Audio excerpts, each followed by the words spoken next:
খেলা তো শেষ প্রথম 4 ওভারেই। প্রথম 2 ওভারে বাংলাদেশ 2 ওপেনারকে হারিয়েছে। প্রথম ওভারে তানজিদ তামিম তুষার আর সুইঙ্গিং ডেলিভারি বুঝতে পারেনি এবং দ্বিতীয় ওভারে আউট হয়ে গেলেন পারভেজ হোসেন ইমন চামিরার বলে। এবং প্রথম 2 ওভারের 12 বলে বাংলাদেশ আসলে কোনো রানই করতে পারেনি, দুইটা মেডেন উইকেট। এর পরের যে 2 ওভার, সেই 2 ওভারে রান এসছে 7, অর্থাৎ প্রথম 4 ওভারে বাংলাদেশ করেছে 7 রান 2 উইকেট হারিয়ে, এবং 24 বলের ভেতরে বাংলাদেশ ডট বল খেলেছে 20টা। ম্যাচ তো ওখানেই শেষ। টি-20 ক্রিকেট, মাত্র 120 বলের খেলা। এর ভেতরে যদি প্রথম 24 বলের ভেতরে 20টা বল ডট হয় এবং বাংলাদেশ করে 7 রান, সেই ম্যাচ জেতার কি আর উপায় থাকে? এরপরে দাঁড়াতে পারলেন না তাওহিদ হৃদয়, রান আউট হয়ে গেলেন। লিটন কুমার দাস তিনি চেষ্টা করছিলেন, কিন্তু হাসারাঙ্গার বল বুঝে উঠতে পারেনি। শেখ মাহাদিও হাসারাঙ্গার বল বুঝে উঠতে পারেনি। হাসারাঙ্গার এই গুগলি কবে আসলে বাংলাদেশের ব্যাটসম্যানরা বুঝে উঠতে পারবে, সেটা একটা বিরাট প্রশ্ন।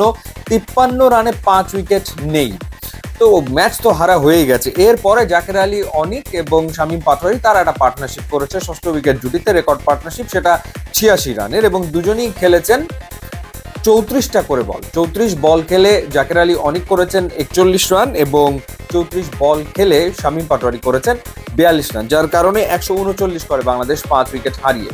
কিন্তু এই উইকেটে এই রান যে যথেষ্ট নয় সেটা তো আসলে বোঝাই যাচ্ছিল, এবং বোলিংয়ে নেমে এক্সট্রা অর্ডিনারি কিছু একটা করার দরকার ছিল, কিন্তু সেটা বাংলাদেশ আসলে করতে পারেনি। মুস্তাফিজ যদিও প্রথম ওভারে একটা উইকেট নিয়েছিলেন ঠিকই, একটা ঝলক দেখিয়েছিলেন মুস্তাফিজ যখন কুশাল মেন্ডিসকে তিনি আউট করলেন, কিন্তু এরপর যে ঘটনাটা ঘটলো সেটা হলো যে কামিল মিশ্রা নামের যে প্লেয়ারটা 46 রানে নট আউট থাকলো, তিনি একটা ক্যাচ দিলেন এবং শেখ মাহাদি সেই ক্যাচটা ফেলে দিলেন শরীফের বলে। তখন এই মিশ্রা ব্যাট করছিলেন মাত্র 1 রানে। এরপরেই তিনি শরীফের বলে একটা ছক্কা মারলেন, পরপর দুটো 4 মারলেন, এবং তারপর থেকে তিনি এগ্রেসিভ ব্যাটিং করে গেলেন একেবারে শেষ পর্যন্ত। এর ভেতরে প্রথম নিসাঙ্কা তিনি 50 রান করে আউট হয়েছেন শেখ মাহাদির বলে। প্রথম নিসাঙ্কা বাংলাদেশের বিপক্ষে প্রথম 50 করলেন, দারুণ একটা ইনিংস খেলেছেন, কোনো সন্দেহ নাই। এবং শ্রীলঙ্কা মোটামুটি ওভার প্রতি 10 রান করে তুলে গেল এবং 14.4 ওভারে তারা 140 রানে পৌঁছে গেল।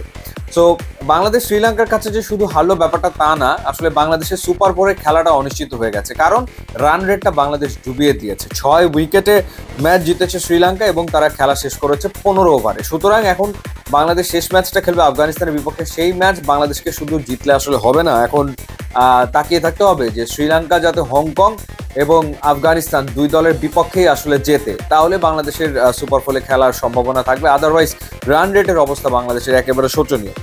এবং এই ম্যাচে কতগুলো সিদ্ধান্তের ব্যাপার আসলে কেমন যেন ছিল, যেমন তাসকিন আহমেদকে এই ম্যাচে খেলানো হয়নি, শরীফকে এই ম্যাচে প্লেইং 11-এ রাখা হয়েছে, এবং শরীফ 3 ওভারে 26 রান দিয়েছেন, কোনো উইকেট তিনি আসলে নিতে পারেননি। তাওহিদ হৃদয়কে এই ম্যাচেও প্লেইং 11-এ রাখা হয়েছে এবং তাওহিদ হৃদয়ও আস্থার প্রতিদান দিতে পারেনি।